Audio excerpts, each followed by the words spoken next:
안녕하세요 여러분. 노마드와 함께하는 미술사 이야기. 오늘은 풍차를 만든 사람들이라는 제목을 가지고 왔습니다. 자, 여러분, 풍차하면 떠오르는 생각들이 어떤 것들이 있나요? 어떤 분들은 이 풍차를 향해서 돌진하는 돈키호테를 떠올릴 수도 있겠고요. 또 대부분 많은 분들은 이 풍차하면 1차적으로 네덜란드를 떠올리시는 분들이 있을 겁니다.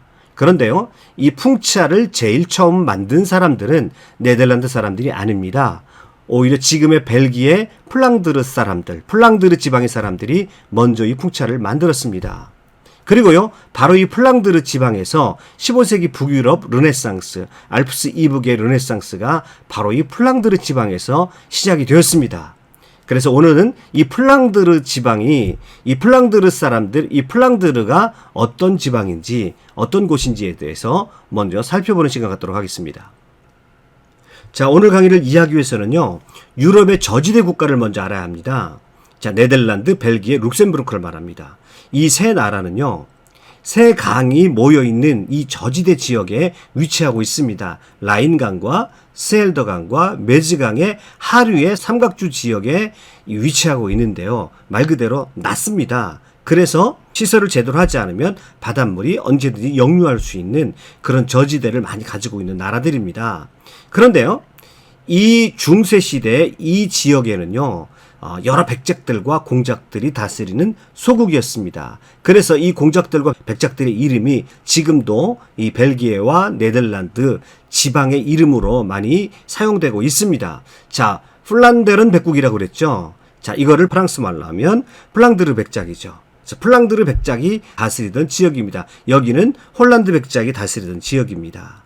자, 이같이 이 저지대 국가들은 중세 여러 백작들과 공작들이 다스리던 지역인데, 우리가 르네상스를 다뤄야 되기 때문에 르네상스 직전의 상황을 잠깐 설명을 드리면, 자, 프랑스계의 부르고뉴 공국이 여기 자리 잡고 있었습니다. 그런데 점차 결혼 동맹을 통해서 이 밑에 저지대 국가의 지배권을 이 부르고뉴 공국이 지배하게 됩니다. 자, 그게 15세기 르네상스가 일어나기 직전의 그런 상황이라고 할 수가 있겠고요. 그 저지대 국가 중에서 일부를 플랑드르 지역이라고 얘기합니다. 그러면 자, 이 플랑드르는 영어식으로 하면 플랜더스죠.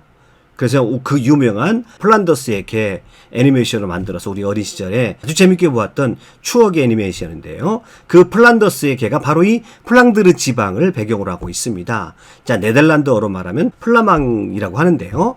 이 뜻 자체가 저지대라는 뜻입니다. 그러면 이 플랑드르 지역이 구체적으로 이 저지대 지방 중에서 어디에 속하는지 한번 살펴보도록 하겠습니다.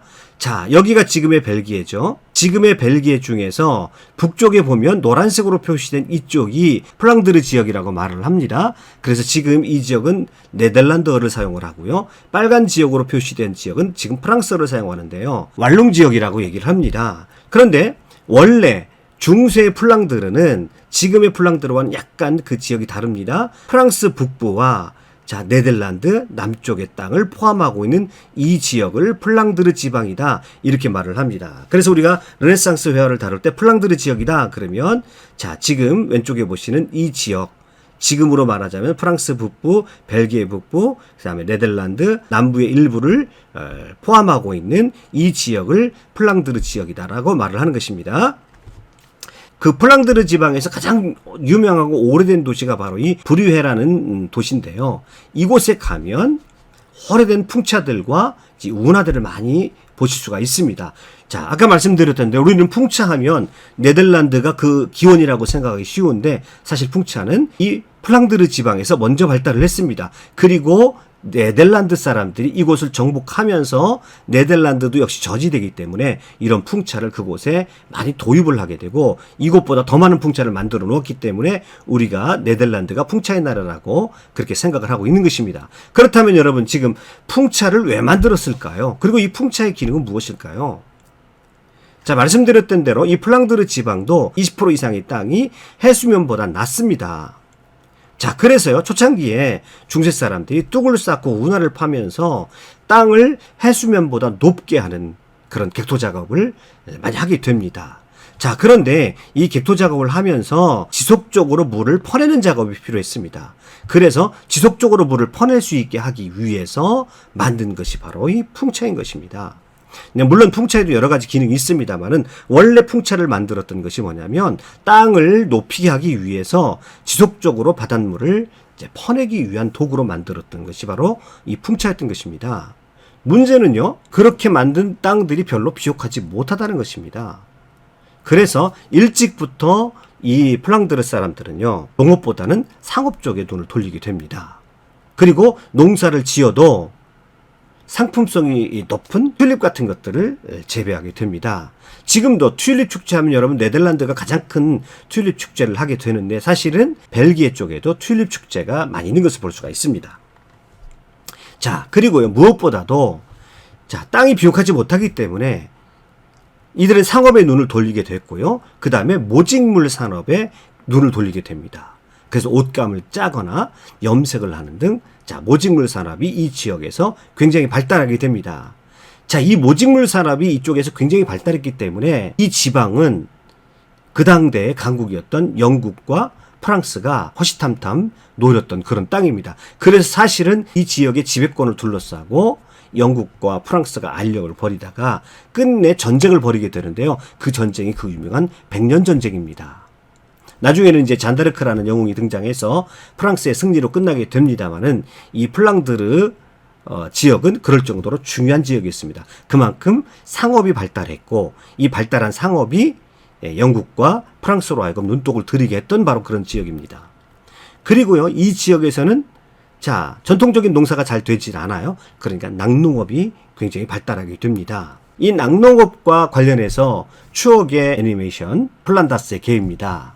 위다라고 하는 작가의 동명소설을 일본에서 애니메이션으로 만들었고 어린 시절에 우리가 아주 감동을 받으면서 봤던 그런 애니메이션이죠. 지금도 이 플란다스의 개 하면 떠오르는 장면들이 많이 있는데요. 넬로라고 하는 소년과 파트라슈라고 하는 우유를 끄는 덩치 큰 개가 우선 떠오르죠. 그리고 이 네로라고 하는 이 소년의 꿈이 화가였다라고 하는 것이 또 여러분 기억이 나실 겁니다. 그리고 이 소년이 늘 보고 싶어하는 작품이 있었는데 그것이 바로 루벤스의 작품이죠. 십자가에서 내려오는 그리스도라고 하는 루벤스의 유명한 작품입니다. 여기서 플란더스의 개를 얘기하자는 것이 아니고 이 플란더스의 개의 배경이 되는 그 당시에 플란더스 지방의 상황에 대해서 살펴보고자 하는 것인데요. 이 플란더스의 개는 그 당대 플랑드르에 번창했던 도시 안트베르펜을 배경으로 하고 있습니다. 이 안트베르펜은 어디냐면 여기가 아까 브르헤라고 말씀을 드렸고요. 여기가 안트베르펜입니다. 자, 위다의 플란더스 개라는 소설의 그 내용을 보면 이런 내용이 나옵니다.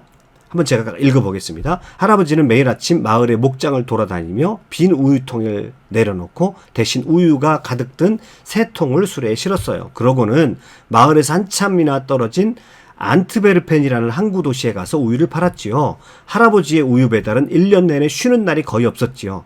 비가 오거나 눈보라가 몰아치는 날에도 수레만 움직일 수 있다면 일을 하러 갔으니까 여기서 알 수 있는 것은 뭐냐면 그 당시에 안트베르펜은 우유에 대한 수요가 많았다는 것이죠. 도예지에 우유에 대한 수요가 많이 있었다는 것입니다. 이것은 아까 모직물 공업의 발달과 연결되어 있습니다. 모직물 공업의 발달로 많은 근로자들이 필요했습니다. 도시 근처에 있는 낙농 농가에서 이 우유를 가져다가 도시로 되파는 그런 그림들을 떠올려 볼 수가 있겠습니다. 그런데요, 그때까지만 해도 우유를 상하지 않게 보관하는 기술이 아직 발달하지 않았기 때문에 매일매일 힘들게 우유를 도예지로 가지고 가야 했던 것입니다. 자, 그 당시에 사회상이 이 이야기 속에서도 이 플란더스의 개 이야기 속에서도 반영이 되는 것을 볼 수가 있습니다. 지금 이 장면은 이제 어린 주인공 넬로가 억울한 일에 내몰려서 마지막으로 이제 죽어가는 그런 장면인데요. 그가 마지막으로 보고 싶었던 작품이 루벤스의 작품이라고 말씀드렸었죠. 십자가에서 내려오는 예수 그리스도를 보면서 아이가 죽어가는 장면입니다. 초기 자본주의 발달 지역에서 소외당하고 있는 하층민의 고달픈 삶을 여기서 엿볼 수 있는 대목인데요. 동시에 자본주의가 발달해 가면서 예술에 대한 욕구가 어느 정도 대중화되었다라고 하는 것도 이 작품을 통해서 알 수 있습니다. 자, 제가 플랑드르 사람들은 일찍이 그 땅이 매우 척박하기 때문에 상업으로 눈을 돌렸다라고 말씀을 드렸죠. 그래서 그들이 중개무역으로 굉장히 번영하게 되는데요. 중개무역을 이해하기 위해서 먼저 한자동맹을 이해해야 됩니다. 이 중세에 자, 이쪽에 독일 북부와 이 발트 연안에 있는 여러 상업도시들이 서로 자유로운 무역을 하기 위해서 일종의 연맹을 맺는 것이죠. 자유무역을 위한 연맹을 맺는 겁니다. 자, 그런데 이 플랑드르 지방은 이 한자동맹의 맨 끝자락에 위치하고 있는 것을 볼 수가 있습니다.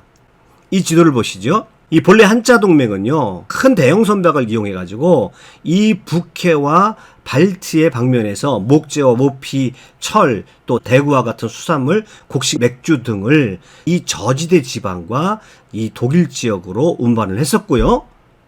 자, 그 다음에 또 하나의 무역로가 있습니다. 이 한자동맹 내 무역로 말고요. 한자동맹 바깥에 소위 지중해 무역이라고 하는 무역이 여기까지 이어집니다. 이 지중해 무역은요. 자, 1차적으로 이 제노바와 이탈리아 북부를 통해서 동양에서 온 향신료와 같은 물품이 자, 이쪽 스페인을 돌아서 어디로 먼저 도착을 하게 되냐면 바로 이 플랑드르 지방에 도착하게 됩니다. 그러니까 이 플랑드르 지방은 어떤 의미를 가지고 있냐면 이쪽에 한자동맹의 무역로와 지중해 무역로를 이어주는 중개무역 역할을 한다는 것입니다. 그래서요. 이런 중개무역을 통해서 플랑드르에는 굉장히 많은 부가 쌓일 수가 있었는데요. 14세기 이후에 이 플랑드르의 부르헤는 세계 최대 무역도시가 되고요. 세계 무역의 심장부가 되었다라고 할 수가 있겠습니다. 자, 이렇게 많은 부가 쌓이니까 새로운 계급이 등장하겠죠. 소위 상인 계급이죠. 이른바 신흥 부르주아 세력들이 등장을 한 것입니다. 이 상인들이 자연환경을 이겨내고 적극적인 상업활동을 펼쳐나가서 지금으로 말하면 세계 최고의 부를 일군 것입니다. 자, 그래서요, 그들을 나타내는, 플랑드르 지역을 나타내는 기에 흑사자를 그려 놓았습니다. 사자를 그려 놓았어요. 그만큼 자기들은 사자의 정신으로 살아왔다라고 하는 거를 자, 플랑드르 사람들 표현하고 있는 거죠. 그리고요, 요것을 보면 사자의 형상을 하고 있는데 지금의 벨기에와 네덜란드 지방의 지도를 이렇게 표현하고 있는 것입니다. 사자의 이미지 속에 그 지도를 담아 놓은 것이죠. 여기 써져 있는 글귀를 보면 레오 벨지쿠스라고 써져 있죠. 레오 벨지쿠스라고 하는 것은 벨기에의 사자다, 이런 뜻을 가지고 있습니다. 그래서 이 문양과 지도에서도 볼 수 있듯이 그들은 그만큼 자신들이 이뤄낸 업적과 그 성공을 자랑스럽게 생각했고 사자와 같은 그 정신을 이뤄냈다는 것이죠. 그리고요, 바로 이런 자신감들, 그들이 이런 상업을 통해서 부를 이룬 이런 자신감들이 어떻게 표출되어졌냐면 자신들의 얼굴을 남기고 싶어하는 욕구로 표출되었다는 것입니다. 당대 부를 축적했던 상인들을 중심으로 해서 그림에 대한 욕구가 생겼다는 것입니다. 초상화를 그림으로써 부를 과시하고 싶었던 것이죠. 개인의 자식과 부를 드러내고자 하는 초상화들이 이때 많이 그려집니다. 15세기에 자, 플랑드르 르네상스가 일어났을 때에 그려졌던 초상화들을 한번 보시죠. 자, 이 초상화들은요, 15세기 플랑드르 르네상스의 특징을 아주 잘 드러내고 있는데요. 자, 위에서 말씀드렸던 대로 이 플랑드르의 성공한 상인들은, 또 성공한 부자들은 자신들의 얼굴을 초상화로 남기고 싶어 했다라고 말씀을 드렸죠. 그러니까 이 초상화의 모델들은 전부 성공한 사업가들이나 상인들이라고 할 수 있겠습니다. 아주 사실적인 그림을 그려놓고 있습니다. 자, 그런데요, 이 사람들이 모두가 다 손에 무엇인가 하나씩 들고 있습니다. 자신들의 신분을 나타내는 상징물이죠. 그래서요, 플랑드르 초상화의 특징이 뭐냐면 매우 사실적이면서도 상징성을 내포하고 있다는 사실입니다. 여기 세 사람은 반지를 들고 있는데요. 이 반지를 들고 있다는 것은요, 이들이 금세공업자임을 나타내는 것입니다. 이들은 아주 자랑스러운 모습으로 또는 옆도는 자, 앞을 보고 있는데 그들은 아주 당당해 보이죠. 당대의 금세공업자들은 대단한 부를 가졌을 뿐만 아니라 어떻게 보면 오늘 우리의 자본주의적인 금융질서를 처음으로 만들었던 사람들이 그 당대의 금세공업자들입니다. 금을 이용해서 어음제도 등을 만들어낸 사람들인데요. 상인으로서 금융인으로서 자의식과 자부심을 드러내는 아주 사실적인 그림, 그리고 자신들이 부자의 힘을 드러내는 상징물을 가지고 있습니다. 그래서 제가 말씀드렸죠. 플랑드르 초상화의 특징은 뭐냐면 사실적이면서도 상징적이다. 그런데 재밌는 것은요, 요 맨 오른쪽에 있는 사람을 보시죠. 이 사람의 손에 무엇이 들려있나요? 페랭이 꽃이라고 하는데요. 초란 꽃이 들려져 있어요. 이 사람들은 반지를 들고 있는 반면에 이 사람은 페랭이 꽃을 들고 있습니다. 자, 이 사람은 과연 누구일까? 이 사람은 왜 페레인꽃을 들고 있을까요? 자, 우선 옷차림에서 보면 옷이 현격하게 질적인 차이가 있는 것을 보입니다. 이 사람은 평범한 농사를 짓는 농부임을 드러내겠죠. 이 농부는 보잘것없는 사람인 것을 상징합니다. 옷을 보면 이 세 사람하고 확연하게 구분이 되죠. 그런데 이 사람의 얼굴을 보면 그렇다고 해서 이 사람이 전혀 위축된 사람은 아닌 것을 알 수가 있습니다. 역시 플랑드르 사람다운 자부심, 자의식이 그 얼굴에 잘 표현되어 있다라고 하는 것을 알 수가 있습니다. 자, 이 그림의 특징들을 보게 되면 아주 사실적입니다. 그리고 상징성을 띠고 있습니다. 그리고 내용적으로 보면 그 플랑드르 사람들 특유의 사자다운 자의식, 자부심이 강하게 그림 속에 사실적으로 표현되어 있는 것을 볼 수가 있습니다. 자, 바로 이러한 그림을 그린 사람이 누구냐면 바로 얀 반 에이크입니다. 사실적이면서도 상징적인 화풍, 즉 북유럽 르네상스를 열었던 소위 플랑드르 회화를 확립한 선구자라고 할 수가 있겠습니다. 그도 역시 플랑드르 사람답게 상당한 화가로서의 자부심을 소유한 자여서 화가로서의 자부심을 그의 작품 속에 남겨두었던 사람입니다. 오늘은 이제 이 정도로 소개하는 것으로 멈추고요. 다음 시간에는 이 얀 반 에이크의 작품과 삶에 대해서 자세하게 여러분에게 소개시켜 드리도록 하겠습니다. 자, 오늘은요, 여러분들에게 15세기 북유럽 르네상스의 중심지인 플랑드르 지역의 역사, 배경에 대해서 간단하게 요약해서 설명을 드렸습니다. 오늘도 끝까지 강의 들어주셔서 대단히 감사합니다. 수고하셨습니다.